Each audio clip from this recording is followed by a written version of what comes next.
Privilege, numbers, stats, we hear these words thrown around loosely all the time. They get thrown around in relation to the coronavirus as well. But what if someone we love falls within the parameters of those three words or the unintended consequences of COVID-19?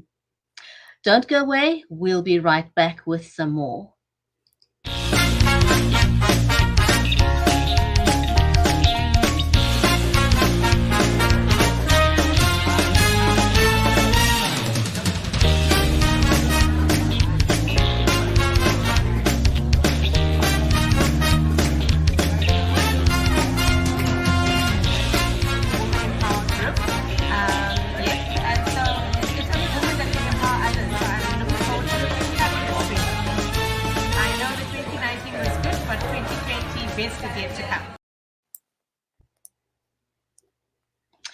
If you're just joining us on the show, welcome.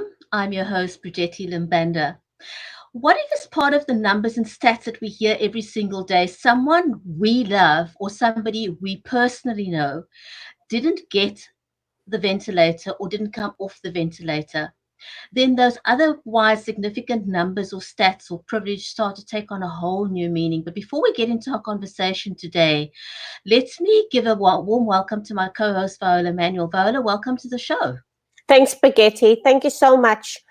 Sobering conversation to start off with. It's. I think more and more people are starting to now know somebody who's either had a scare or who is actually infected, and it changes your perspective completely. It absolutely does. It's very easy for us to casually talk about numbers and figures, but it's a very different story when that, even if it's one, sometimes you hear people say, well, the figures are in, and the statistics are that we've only lost 5 people in the area, and sometimes it comes across in such a manner as if, it doesn't really matter because it's only 5 people. Yeah. But what if one of those 5 people is someone that you love, somebody that's within your circle? What if it's your mom, dad, your sister, or someone that you really care about? Yeah. Then it becomes so much more than a statistic. Absolutely. And of course, added to that, we're in such scary times now that even when that person does pass, you're just not in a position to mourn them the way we understand that process needs to take place, because everybody, it's documents to be completed. People can't hug and just give that person any kind of physical comfort. It's a terrible thing to have happen. So when you start looking at the stats, and the Western Cape has come under the spotlight right now, Bridgetti, you 11,000 cases, 235, more than 235 people have passed away in our province. The Premier's now identified the hotspots, and the hotspots are, mainly your corridors, your main corridors. So that Klipfontein Road corridor, the Dunoon corridor, and lots of people, and it's really hitting the most vulnerable communities. I know, that's the sad part of it. I actually saw a map today that showed you exactly each specific area, how many people there were. It took it down to a sort of micro level. Yeah. Instead of getting that overview where it says, the Western Cape, X amount, the southern suburbs. But this map actually breaks it down to the level, to the neighborhood in which you live. And then the reality of that hits down quite hard. We had, there's a huge new Checkers Emporium, not too far from where I am, and 2 of the managers passed away from COVID-19. And then it really hits you in the heart, because these are people that you come to know every single day. They're people that are very close to you. And then they're no longer just a statistic. Yes. And that Checkers Emporium is a beautiful space. I mean, I went there for the first time a few weeks ago, just before lockdown, and it's a beautiful space. I mean, you want to shop there. And then you hear something like that, and it's quite scary when it's that close to home. I mean, we've had 9 infections in the little suburb that I stay in. So, it now starts, the numbers are starting to become very real. But on the good news side, I think it's organized, the Oxford Vaccine Group have now have now had a chance to vaccinate 1,000 people. They're now moving it on to 10,000 people between May and June. They say that the progress that they're making is amazing in terms of the vaccine. And of course, as South Africans, we're incredibly proud that one of the main shareholders in that whole group is a South African-based company. So, I want to hear that there's progress on the vaccine, that we are able to pick up the pace in terms of that, because I think that's really where the answer will lie. Absolutely. And so what we wanted to discuss today was to take a look at the impact on the education sector, the non-profit sector, and the ability to procure funding. Because one of the unintended consequences of COVID-19 is inability for people to get funding. And today specifically, we're going to focus on the education sector. And so we're very privileged to have Baroness DR Neena Richie. She's an actor, producer, businesswoman, and also a human rights activist as a guest. So we had some technical difficulties earlier, but let's see if we can invite Baroness back onto the show.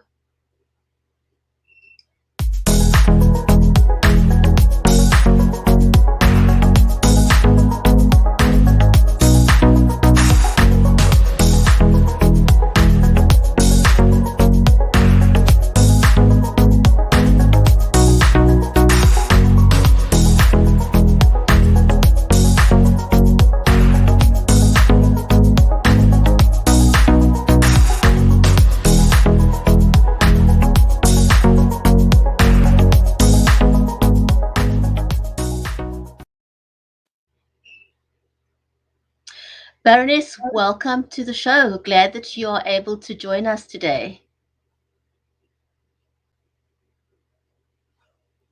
I think her microphone is off. Baroness, if you could unmute yourself, that would be great. There we go. There we go. Well, welcome to the show. Let's see if we can get unmuted. There we go. That's perfect. There you go. Great Baroness, to have you join us. Welcome. It's a pleasure to be here. Thank you for having me. Thank you so much. It's a big pleasure. Can you tell us a little bit about yourself and how you came across the Peace Nursery and Primary School? I'm a producer, obviously, and I'm an actor, an entrepreneur, a businesswoman, and philanthropist, and human rights activist. And Essa actually contacted me. She's been on my Facebook for a while. And due to my post on charitable work, and she needed help. And I'm a minister for UK and Europe for League of Arab, as well as Africa. We'll do an African summit here in London. So, and a lot of that is from Nigeria. So that will impact her school. And she asked me for support and to represent her school and her charitable work.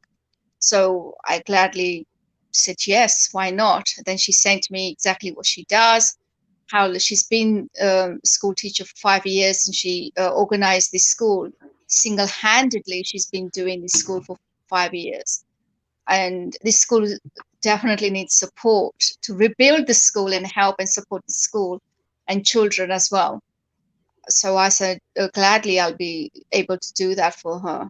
But obviously with the COVID-19, it seems quite difficult because the companies are closed down. So we can't approach the companies for the computers that we need, secondhand computers, pens, pencils, or raise funds, because face-to-face funding or over the phone because of the things are closed. So I find it quite difficult, but obviously once it's over and aboard, then we'll restart and start doing our charitable work and fundraising. Well, that's amazing, and you know, every day we hear stories. I mean, all of us know people that are just doing amazing things, and so it's nice to see people who are like-minded meeting, and your willingness to help is something I think that is to be admired. But you have clearly got a lot of experience in terms of raising funds. What are you finding? What is the current situation in terms of fundraising at the moment? Current situation, obviously, as I said, the hotels are closed. The people are not doing fundraising as much because offices are closed, businesses are closed. So until it doesn't restart opening, colleges, universities, schools are closed. So we can't really approach schools or colleges or universities which they have secondhand computers, books, pencils, and pens, and that we can actually send it to this school. The children that needs. So after the lockdown, I think I'm sure we could be able to support more. Bridgetti, I just want to ask a follow-on question to that. Are the schools and the businesses that you currently or that you would have approached, are none of them operating online? Are they all sort of just completely closed down, or are they still? No, they are doing it on. Sorry, they are doing it online, but I prefer to speak to the headmasters. Obviously, online is not headmasters; it's actually school teachers that they're doing their classes, and it's best that I leave it until the schools and colleges are open, where I can approach and go and meet them face to face and discuss and exactly what we require, rather than it online, because they're too busy doing their classes. Okay, that makes Baroness, sense. are there effective alternatives that you're aware of at the moment if the level of philanthropy drops any further because of COVID-19? It already has dropped a little bit. Charitable work, charities are suffering.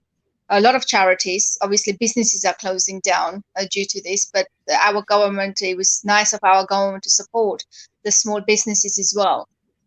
Funding, they are giving funding to small businesses, but when it comes to charitable work, charities, only the charities are getting funding or getting support are the ones for the food and things like that need, essentials.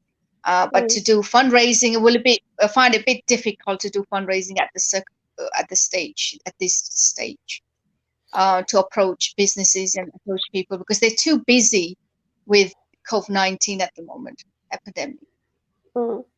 Can I just ask a follow-up question to that, Bridgetti? I think that you know what's happening with a lot of entities. So I sit as a trustee on Iantelo, which is also a NGO, MPO that does amazing work. And they've also noted that, you know, just getting funding has become really difficult because a lot of people, like you say, are busy re-strategizing and redesigning and looking at their objectives differently now. Everybody's, I mean, just in the board meetings I've been in, we're all just sort of redesigning budgets, readjustments and so on. Adjustments to budgets are being made. But are there any, you know, is anybody coming up with like clear, innovative strategies that are not requiring the sort of traditional approach? You know, I'm thinking specifically like of crowdsourcing, for example. Is there a lot of crowdsourcing happening in the UK at the moment, or is, you know, or is everybody just still sort of trying to get used to the idea of COVID-19? And they're actually more focusing on COVID-19. I have approached a couple of companies myself, and approached a couple of personal friends who are obviously professors. And they said, look, at the moment, everybody's busy with this COVID-19 epidemic. People are dying. And this is the last thing we need to think about, is raising funds or giving you these things at the moment, because people are dying. We're too busy with this epidemic. But now, as it's close, as it's sort of getting better now, and offices. Our Prime Minister said that people can go to work, but if people who can work from home, that's great, and people who can't work, they can go out and but we still have this social distancing, so that proves a bit of until the social distancing is not as great, then I think it will prove it should be okay. It was quite interesting that our Minister of Health and some of the professors from our universities were actually saying that, this very, sort of singular focus on COVID-19 may not be such a great idea, because there's so much more that should be going on. And especially in Africa, South Africa, when, I speak about that context, we've got very, very high case of infections in terms of tuberculosis. We've got very high rate of HIV and AIDS.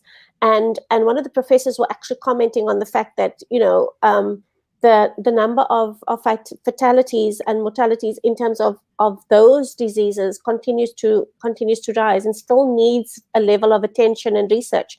So it's really starting to, I think the rubber's starting to meet the road in terms of, there's a lot of other needs that are now have not been prioritized, but have been put down, further down in terms of the priority list. And I don't know what are your thoughts, Baroness? Do you think it's a, should we be looking more broadly at issues such as the school and education of these kids, or how are you feeling? Do you feel that there is a very strong sort of singular focus on COVID? I find with the children going back to school, I don't agree with that. They shouldn't until they know they're 100% everything's cleared and they're safe, because their children are our future. We have to safeguard them. That's my belief. But it's up to the government. I can't speak on behalf of the government. But as it comes to, as you said, AIDS and all the other diseases, from what I've been reading, AIDS and tuberculosis, and I think the rates are higher. People are dying than the COVID-19 have. That's what I feel from what I hear and what I see, and statistics, if you call it. So on that, I think rather than just focusing on COVID-19, okay, epidemic is going slowly, it's going. We've had the worst. Now it's lowering down. We need to focus on other diseases as well, because people are dying of AIDS, tuberculosis, and COVID-19 as well, obviously. That's one to add to the list. But yeah, once the COVID-19 is a little bit settled down, then the school should go back. And as you said, the professor is correct. We're concentrating too much on COVID-19 negativity. We need to outlook on the other sides as well. Mm-hmm.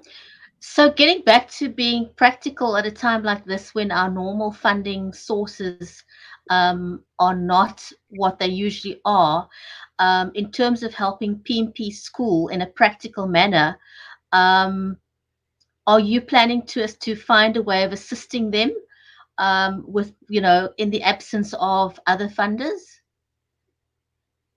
Yes, I have approached a couple of people. My personal contacts I'm approaching at the moment, because obviously with this epidemic, I can't really approach corporate companies. So I'm approaching my personal contacts regards to this funding, and it's not that much funding. I think this school only needs $7,000 to $8,000 just to build the school up a little bit, and it's not that much, and it shouldn't be a problem to get the funding. That's good to hear, because as we said, we throw numbers around, but when you think of the lives and the livelihoods of the teachers and the children who are at that particular school, getting that funding to them will make a significant difference to their lives, not just now, but their future lives. Because absolutely. I mean, my idea when Essa approached me, I thought, okay, let me just go and get the funding. £7,000 is nothing. I approached a couple of people, and they said, look, wait, we're busy with this COVID-19 at the moment, so just bear with me. I said, fine. But my idea was, by the time COVID-19 is over, school is back, I wanted to build that school and have everything ready. that's my idea, and Essa's idea. And I said, look, Essa, this is my idea, but let me approach my personal contacts. But when I approached them, they obviously said they're quite busy with this COVID-19 thing. Yeah. And I find it disheartening that people are just so much focused on this disease rather than, because we've had AIDS, we've had other diseases before, Black Plague, and all these diseases we had. And we're in the 21st century, and we shouldn't really concentrate too much on, I find it negative. We should just now, as it's come down a little bit, we should just carry on. Keep your social distancing, keep everything, as they said, wear the mask, wear the gloves, keep all that safety first. But also we have to carry, we can't just stop still, because it's going to affect the economy big times, as well as charitable, as well as businesses. So we can't carry on like this. Yes, I do believe we'll feel the impact of this in many, many years ahead of us still. Yeah. Baroness, in terms of these, I think one of our viewers actually made a comment to say, is there no funding that has been set aside by government to deal with issues like education, or has all, and I'm speaking about you in the UK as well as Lagos, where the school's actually situated. Is there, have the government, redirected all funding to COVID-19, or is there some funding available from government through their regular budgets? The government has put the funding to force the schools in the UK aside, but I don't know the figure, and I don't want to just take the figure out of a hat. But I don't know the figure. But yes, they have got funding put aside for the schools and things, education. But with the Lagos, Nigeria, I don't know with the government there. And as I said, look, the government is not helping her or supporting her. So I said, when we have our summit, African summit, let me speak to some. Obviously, the summit didn't happen because of this COVID-19. And I was going to actually speak to some government officials in the summit, which African summit that we have once a year, where the government officials do attend. And I thought, okay, let me just try and sort of speak to them and promote this charitable work in this summit, and get some funding and get some resources from the government or some sort of help. But obviously we had to postpone the summit. Yeah. Okay. So is your summit completely postponed, or are you all considering a online conference? I think that's the Bridgetti and I were talking about that. It seems like everybody's moving to the online space and having sort of the online conferences as well. Would the summit be postponed, or are you considering a online solution? No, we're not doing the summit online because people are traveling from all over the world, and it's going to be in House of Commons, as well as it's for 3 days. So we can't do that online. We have to do it here in House of Commons, in the government, as well as it's a 3-day project. So we're going to be doing it live. So for time being, it's postponed. Maybe September, October it will happen, but I'm not going to wait for that. Soon as a little bit of a leniency comes in with the education sector, and the some of the businesses go back, then I can just speak to them over the phone and try and get something done for the school. But this school definitely needs help and support. I mean, this lady, Essa, has done tremendous work. In 5 years, she built that school single-handedly as a woman, with nobody's help. No government has helped her. Nobody's helped her. And I think I applaud this woman for doing what she's doing for education, and she needs more support. Women need support, obviously. So everybody needs to get together and support this woman for doing what she's doing. Especially the Nigerian government should support, because they're the future. The children are future of their country. And they should come on board and support. Absolutely. I think, there's so many women like Essa out there. And we specifically talking about her because we want to try and personalize what we are able to do. And so, yes, she has done a phenomenal job with nothing, with no access to funding. She runs a Montessori school, and she's got a beautiful class of children with, no toilet facilities. It's the classrooms have got no ceilings on them, so no sanitary facilities. She's working with minimal stuff. She's got some, I think, 2 or 3 computers there, but they're really archaic computers, something that you wouldn't see working anywhere else. I don't know how she manages to keep them running, but she's a real woman with some heart and soul, trying to do the best she can to help the community in her area. Yeah.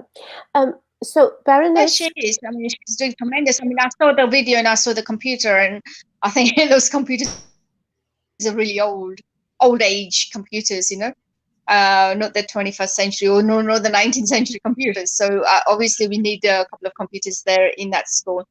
And priority is to rebuild that school properly. And it's $7,000, $8,000 is not to rebuild the school. So we have a network of ladies. The Cappuccino Club is a network of ladies, some of us in business and some of us sort of running our own businesses, many of them working for corporates, etc.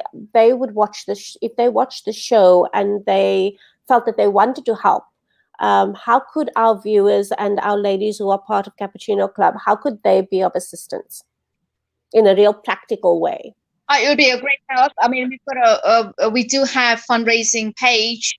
They can go on that page, which I will send it to Bridget. And obviously she already has that. And they can do funding through that and see what we can build. If there's old computers that the companies are throwing away, we can send those computers to that school. And the ESSA can sort of, and everything's going to be, any money that's been spent, or the receipts, anything that's been spent will be accountable online. So we're trying to, it will be a great help and support for all the ladies that want to support and help. It would be a pleasure to take the help. But if the ladies want to do, how many, could you possibly, when you send us that website, it would be interesting to know how many kids are at the school. So if one of the ladies worked for a stationery store, for example, if they wanted to send through pencils and books, which they might be able to do, may not make a cash donation, but make a donation in kind, how could they actually do that? I think those are that's the bits of information that I think our ladies would expect us to be able to share with them. So, if there is a website that shares all that information, we can certainly, Bridgetti, we can direct them to that and put it into maybe the comments section of the show. Absolutely. Of course, she does have a website. Sorry. We will sort of have all the information on that website. I will speak to ESSA to put everything, exactly how much books, how many books, what age school children are there, how many pencils or pens they require.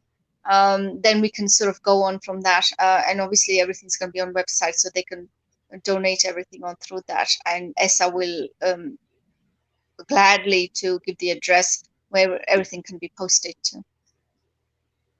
Thank you so much. That was so insightful. Thank you. It was wonderful having you on the show. You're welcome. Thank you. Thank you for having me. Thank you, Baroness. Thank you for being a guest. Thank you. It's a pleasure.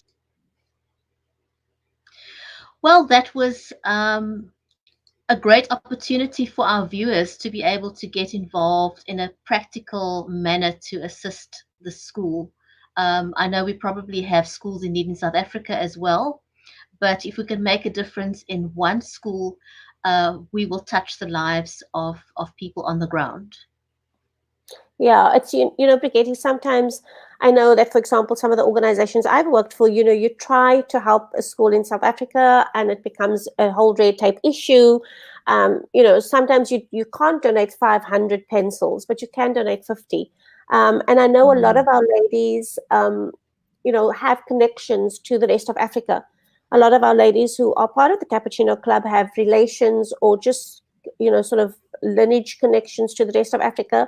If this is an opportunity for you to be of assistance, please feel free to look at the links and the information that we will add to the comments of the show, and feel free to just, make a donation if you can. It's so important.